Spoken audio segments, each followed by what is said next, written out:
የሂሳብ መዝገብ ለመያዝ እንግዲህ የቢዝነስ አይነቶቹን መለየት አስፈላጊ ነው ማለት ነው። እንዴት ናችሁ? እንግዲህ ትምህርቱ ወይም ደግሞ ክላሱ ቀጥሏል። ስለዚህ ቢዝነስ ታይፕ ኤንድ ዜር ሌጋል ሪኳየርመንት። ስለዚህ የቢዝነሱ አይነትና ከህግ አንጻር ሲቋቋሙ ምንድን ነው የሚያስፈልጋቸው የሚለውን አጠር ያለ ነገር ነው። ዋና ዋናዎቹን ነው የዘረዘርኩላችሁ። ስለዚህ ከሱ ነው የምንጀምረው ማለት ነው። ሌትስ ጎ። እንግዲህ ቢዝነስ ታይፕ ዋና ዋናዎቹ በኢትዮጵያ ሊሆን ይችላል እንደ ዓለም አቀፍ ደረጃ 5 ናቸው ማለት ነው። ስለዚህ አምስቱን ይዤላችሁ መጥቻለሁ። ቢዝነስ ታይፕ ማለት የቢዝነስ አይነቶች ማለት ነው። ከአንደኛው ስንጀምር እንግዲህ ምንም ማለት አይደለም፣ ሶል ፕሮፕራይተርሺፕ ይባላል። ይሄ ምን ማለት ነው? በግለሰብ ደረጃ የሚቋቋም ድርጅት ወይም ደግሞ እኔ ተነስቼ የራሴን ቢዝነስ ከፍት ሶል ፕሮፕራይተርሺፕ ተብሎ ይጠራል ማለት ነው። ኦውንድ ኤንድ ራን ባይ 1% ይላል። ስለዚህ እኔ ብቻዬን ራን ማድረግ እችላለሁ በራሴ ድርጅት። ሲምፕል ቱ ሴት አፕ ኤንድ ማኔጅ ለማድረግም በጣም ቀላል ነው፣ ምክንያቱም እኔ ነኝ ባለቤቱ። የፈለኩትን ማድረግ እችላለሁኝ። ኦነር ኢዝ ፐርሰናሊ ሪስፖንሲብል ፎር ኦል ዴት ኤንድ ኦብሊጌሽን። ስለዚህ ማንኛውም እዳም ሊሆን ይችላል ኦብሊጌሽኖች ሲኖሩበት ፐርሰናሊ ራሱ ባለቤቱ ነው የሚጠየቀው፣ ምክንያቱም ሶል ስለሆነ ድርጅቱና ባለቤቱ ተመሳሳይ ነው፣ ተለያይቶ አይደለም ያለው። ስለዚህ ባለቤቱ ተጠያቂ ነው በሚመጣው ነገር፣ ወይም ደግሞ ኤኒ ኦብሊጌሽኖች ካሉ ባለቤቱ ተጠያቂ ነው ማለት ነው። ፕሮፊቱም ቀጥታ የሚገባው ለባለቤቱ ነው ማለት ነው። ስለዚህ እነኚህ ዋና ዋና ናቸው። ሶል ፕሮፕራይተርሺፕ ስንመሰርት ዋና ዋና ሜንሊ እነኚህ ናቸው ጠቀሜታዎቹ ማለት ነው። ትንሹ ሶል ፕሮፕራይተርሺፕ ቢዝነስ አይነት ነው ማለት ነው። ከሌጋሊቲ አንጻር ስናይ እንግዲህ ሲመሰረት ያው ሁሉም ቢዝነስ ሬጅስተር መደረግ አለበት። ቢዝነሱ ኔም መውጣት አለበት። ሚኒስትሪ ኦፍ ትሬድ ኤንድ ሎካል ትሬድ ኦፊስ መመዝገብ አለበት። ከዚህ ተጨማሪ አይደንቲፊኬሽን ነምበር ያስፈልጋል። ያለ ቲን ነምበር ቢዝነስ መጀመር አይቻልም ማለት ነው። ስለዚህ ቢዝነስ ጀመር ቲን ነምበር ያስፈልጋል። ቲን ነምበራችሁን ታወጣላችሁ ማለት ነው። አኳየር ነሰሰሪ ላይሰንስ ኦር ፐርሚት ዲፔንዲንግ ኦን ቢዝነስ አክቲቪቲ። ስለዚህ እንደ ድርጅታችሁ አይነት እና ዘርፍ የሚያስፈልጉ ሌሎች ሰርቲፊኬቶች ይኖራሉ። እንዳልነው እንግዲህ ቢዝነስ ላይሰንስ ይወጣል፣ የንግድ ስም በዛው ተያይዞ ይወጣል፣ የንግድ መዝገባ ይወጣል። ስለዚህ እነኚህ ሰርቲፊኬቶች ይወጣሉ። የቫት ሬጅስትሬሽን ወይም ደግሞ ቫት ሰርቲፊኬትም ታወጣላችሁ ቫት ተመዝጋቢ ከሆናችሁ። ስለዚህ እነኚህ ባጭሩ ለማሳጠር ያክል ነው፣ እንዳይበዛ ግለሰብ ንግድ ይባላል ማለት ነው። በሁለተኛ ደረጃ ላይ የምናገኘው ፓርትነርሺፕ እንደ ስሙ እንግዲህ ፓርትነር ያስፈልጋል ማለት ነው። በዚህ ጊዜ ኦውን ባይ ቱ ኦር ሞር ፒፕል ወይም ደግሞ ሁለትና ከዛም በላይ የሆኑ ሰዎች ተስማምተው የሚከፍቱት ቢዝነስ አይነት ነው። ስለዚህ ሪስፖንሲቢሊቲው ወይም ፕሮፊት ወይም ሎስ ቢያጋጥም ወይም ደግሞ ፕሮፊታቸውን ኃላፊነታቸውን እኩል ነው ሼር የሚያደርጉት ማለት ነው። ስለዚህ እያንዳንዳቸው የቢዝነስ አይነቶች የራሳቸው የሆነ ባህሪ አላቸው። ስለዚህ ለእያንዳንዳቸውን በትኩረት አስተውሉ ማለት ነው፣ ወይም ደግሞ በትኩረት አንብቧቸው። ስለዚህ ይሄ ሼር ነው የሚያደርጉት እያንዳንዱን ነገር። ዲሲሽንም ሜድ የሚያደርጉት ጆይንትሊ ነው፣ ወይም ደግሞ ሁሉም በአንድ ላይ ነው ማለት ነው።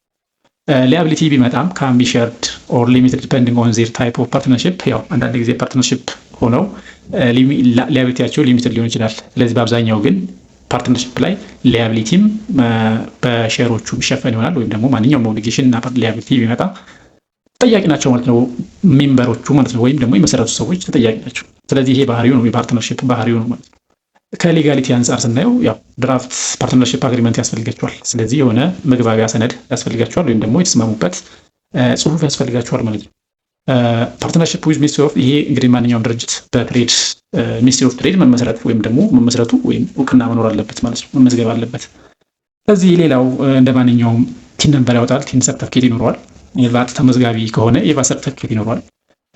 ሌሎች ዋናዎቹ ደግሞ አኳየር ነሰሰሪ ቢዝነስ ላይሰንስ እና ፐርሚት ፍቃድ ያወጣል ማለት ነው። የንግድ መዝገባ እና የንግድ ስም አይነቶች በዚሁ ይኖራሉ ማለት ነው። ስለዚህ እነኚህ ሞር ኮመን ናቸው በቢዝነሶች ውስጥ። ሌጋሊቲ አንጻር እነኚህ ዋና ዋናዎቹ ናቸው።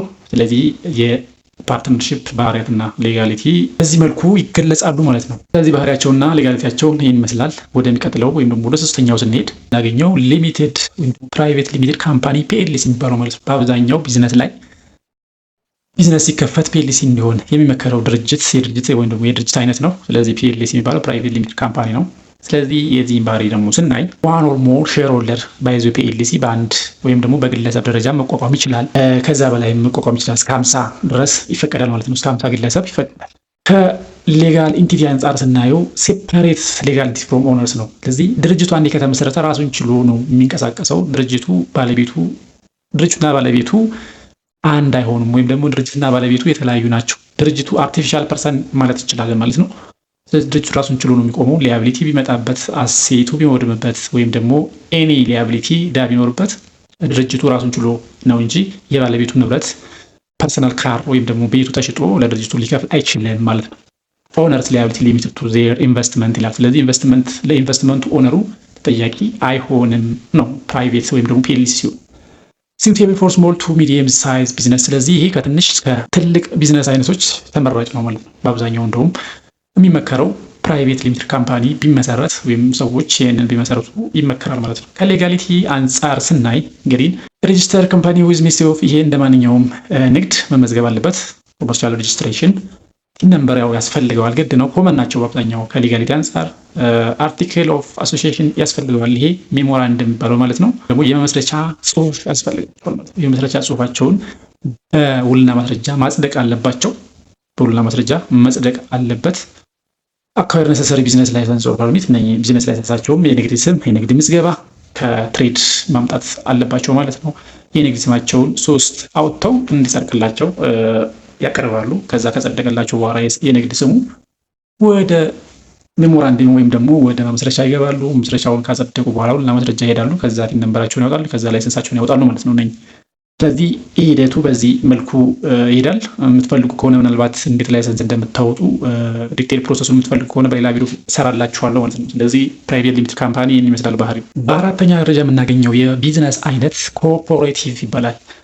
ኮኦፐሬቲቭ ማለት ኦውንድ ኤንድ ኦፕሬትድ ባይ ግሩፕ ኦፍ ሜምበር የሆኑ ሰዎች ተሰባስበው የመሰረቱት ይሆናል ማለት ነው። ሜምበርስ ፓርቲሲፔት ኢን ማኔጅመንት ኤንድ ሼር ፕሮፊትስ። ስለዚህ ማኔጅ የሚያደርጉትም ራሳቸው ናቸው ማለት ነው። ፕሮፊታቸውንም ሼር ያደርጋሉ። ስለዚህ ማኔጅመንቱ በሜምበሩ ነው ማለት ነው። ፎከስ ኢዝ ዩዥሊ ኦን ሚቹዋል ቤኔፊት ራዘር ዛን ማክሲማይዝ ፕሮፊት። በደንብ ዋና ዓላማው የዚህ ቢዝነስ አይነት ምንድነው? በቤኔፊት የሜምበሩ ቤኔፊት ላይ የተመሰረተ ነው። ማክሲማይዝ ፕሮፊት ወይም ፕሮፊታቸው ማሳደግ ወይም ደግሞ ኢንቨስትመንታቸው ማስፋት አይደለም። ዋና ዓላማው የሚቋቋምበት ወይም ደግሞ የቢዝነሱ ዓላማ የራሳቸውን ችግር ነው የሚደፍኑበት ማለት ነው። ስለዚህ ማክሲማይዝ ፕሮፊት ወይም ኢንቨስትመንት ሞር ከማድረግ ይልቅ ቤት ከሌላቸው አዋጥተው ወይም ደግሞ ኮኦፕሬት ሆነው ቤት ስለሌላቸው ሰዎች ወይም ደግሞ ለሜምበሩ ቤት መስራት፣ ክሬዲት ዩኒየን ምናምን ይሄ የብድር ድርጅት አይነት ማቋቋም፣ ይሄ ብር የሌለው ሰው ወይም ደግሞ ብሮችን አዋጥቶ ለጋራ ጥቅም ወይም ደግሞ ለጥቅም ማዋል፣ እንደዚህ አይነት ነገሮች ናቸው። ስለዚህ ይሄ ላይክ ክሬዲት ዩኒየን የቤት ምንድነው የሚባለው ቤት የሌላቸው እንደዛ አይነት ነገሮች ሞር ይሄ ከእንትን ጋር የተገናኘ ነው። ከማህበረሰቡ ጋር የተገናኘ የማህበረሰቡን ችግር ያዩና ለነዛ የሚሆን ወይም ደግሞ ለዛ የሚሆን ተደራጅተው አዋጥተው እንደመመስረት ወይም ደግሞ ያን ችግር እንደመቅረፍ ማለት ነው። ስለዚህ ክሬዲት የሚፈልግ ሰው ክሬዲት ዩኒየን ያቋቁማሉ ማለት ነው። ቤት የሚፈልግ ሰው የቤት ሰርተው ይሸጣሉ። ከሌጋሊቲ አንጻር ይሄን ሬጂስተር ዊዝ ኮኦፕሬቲቭ ኤጀንሲ ሬጂስተር መደረግ አለበት በማህበር ማለት ነው። ስለዚህ ማህበራዊና ዋስትና መመዝገብ አለበት።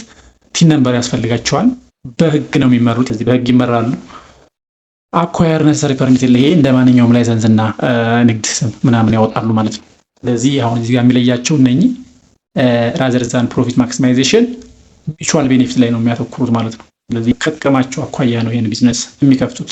ስለዚህ እነኚህ ማህበራት የሚባሉት አይነቶች ማለት ነው። ስለዚህ አራተኛው ይህን ይመስላል። የመጨረሻውና አምስተኛው የቢዝነስ አይነት ወይም ደግሞ የንግድ ዘርፍ ፐብሊክ ሊሚትድ ካምፓኒ ይባላል። ስለዚህ ቅድም ፕራይቬት አይተናል። አሁን ደግሞ ፐብሊክ ሊሚትድ ካምፓኒ። ፐብሊክ ሲሆን እንግዲህ ካን ራይዝ ካፒታል ፍሮም ዘ ፐብሊክ ነው። በቃ ካፒታሉ የሚመጣው ከፐብሊክ ወይም ደግሞ ከህዝቡ ነው። ሴሊንግ ኦፍ ሼርስ ሼር በመሸጥ ካፒታሉን ይሰበስባሉ ማለት ነው። ነኝ ፐብሊክ ሊሚትድ ፐብሊክ ስለሚል ከፐብሊኩ ነው የሚገኘው ካፒታሉ። ቅድም ፕራይቬት ብለናል። ፕራይቬቱ ከፕራይቬቱ ነው የሚወጣው ካፒታሉ። ይሄኛው ግን ሼሮችን ለፐብሊኩ በመሸጥ ከፐብሊኩ ካፒታላቸውን ይሰበስባሉ ማለት ነው። ስትሪክተር ሌጋል ኤንድ ሬጉላቶሪ ሪኳየርመንት። ስለዚህ ስትሪክት የሆነ ሌጋሊቲም አለው መተዳደሪያና ደንብ አለው ማለት ነው። ስለዚህ ከበድ ያለ ነው። ከአመሰራረቱ ጀምሮ እስከ ማስተዳደሩ ጀምሮ ማለት ነው። በድርጅት አንጻር ሀይ የሆነ ወይም ደግሞ ትልቅ ድርጅት የሚመሰረት ልክ እንደነ ባንኮች አይነት። አሁን እንግዲህ ይሄ ለነሱ ምሳሌ ወይም ደግሞ ለፐብሊክ ሊሚትድ ካምፓኒ ምሳሌው ባንክ ነው፣ በሼር የሚመሰረት። ኦነርስ ሊያቢሊቲ ኢዝ ሊሚትድ ቱ ሃቭ ቫልዩ ኦፍ ዜር ሼር። ስለዚህ ሊያቢሊቲያቸውም እንዳዋጡት ሼር ነው የሚሆነው ማለት ነው። ሊያቢሊቲ የሚደርስባቸው ሊሚትድ ነው፣ እንደ ሼራቸው መጠን ነው የሚደርሰው ማለት ነው። ስለዚህ ዋና ባህሪዎቹ ይህን ይመስላሉ። ሼር በመሸጥ ካፒታሉን ያገኛል ወይም ደግሞ ካፒታል ይይዛል። ከዛ በሊጋሊቲም ስትሪክት የሆነ የራሳቸው መተዳደሪያና ደንብ ያላቸው ሜሞራንደም ማለት ነው። ስለዚህ ማኔጀር ቦርዶች ሼሮቹ ወይም ደግሞ ሼር ሆልደሮቹ የራሳቸውን ሼር ይገዛሉ። እንዲያስተዳድራቸው የሚፈልጉትን ይመርጣሉ። በቦርድ ነው የሚተዳደረው። ቦርዱ ደግሞ ማኔጀር ይመርጣል ማለት ነው። ስለዚህ ሲኢኦ ይኖረዋል። በቦርድ ደረጃ የሚተዳደር የፕራይቬት ሊሚትድ ካምፓኒ ማለት ነው። ስለዚህ ከሌጋሊቲ አንጻር ስናየው ምን ይመስላል? ሬጂስተር ካምፓኒ ዊዝ ሚኒስቴር ኦፍ ትሬድ ኮመርሻል ሬጂስትሬሽን። ስለዚህ ይሄ እንደማንኛውም ይመዘገባል። ቲን ነምበር ያስፈልገዋል። ድራፍት አርቲክል ኦፍ አሶሲዬሽን ይሄ የመመስረቻ ጽሑፍ ይኖረዋል። ስለዚህ ኮምፕላይ ዊዝ ሴኩሪቲ ኤክስቼንጅ ሬጉሌሽን ኢፍ ሼርስ አር ፐብሊክ። ሴኩሪቲዎች ነኝ ምንድን ነው ባሉት ይሄ ካፒታል ማርኬት ጋር የተገናኙ ነገሮችን ማንቀሳቀስ ይችላሉ በሬጉሌሽኑ መሰረት ማለት ነው። ሰሚት አኑዋል ሪፖርት አውቶሪቲ አኑዋል ሪፖርት ይጠበቅባቸዋል። ምክንያቱም ላርጅ ቢዝነሶች ናቸው። ብዙ ጊዜ አኑዋል ሪፖርት አመቱን የሰሩትን ሪፖርት ይጠበቅባቸዋል። በቦርድ ደረጃ የሚተዳደር ነው። ስለዚህ ዋና ካፒታል መሰብሰቢያው በሼር ሆልደር አማካኝ ማለት ነው። ስለዚህ ካፒታል ስታርት ፍሮም ሼር በመሸጥ የሚገኝ ፐብሊክ ሊሚትድ ካምፓኒ ፐብሊክ ስለሚል ከፐብሊኩ የሚሰበሰብ ማለት ነው። ስለዚህ ከፐብሊክ የተሰበሰበ ደግሞ ላርጅ ነው የሚሆነው። ባለቤቱም ሼር ሆልደሮች ናቸው ማለት ነው።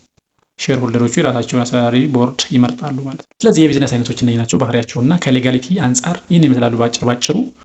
እያንዳንዳቸው ሲመሰረቱ ፕሮሰሱን የምትፈልጉ ከሆነ ከየት ተነስታችሁ የት ደረሳችሁ ቢዝነሱን ወይም ደግሞ ላይሰንሱን ማውጣት እንደምትችሉ የምትፈልጉ ከሆነ በሌላ ቪዲዮ ይዤላችሁ መጣ ይሆናል። ለዛሬ በዚህ ይበቃናል። እስከ መጨረሻው ከኔ ጋር ስለነበራችሁ ቴንኪዩ ባይ ባይ።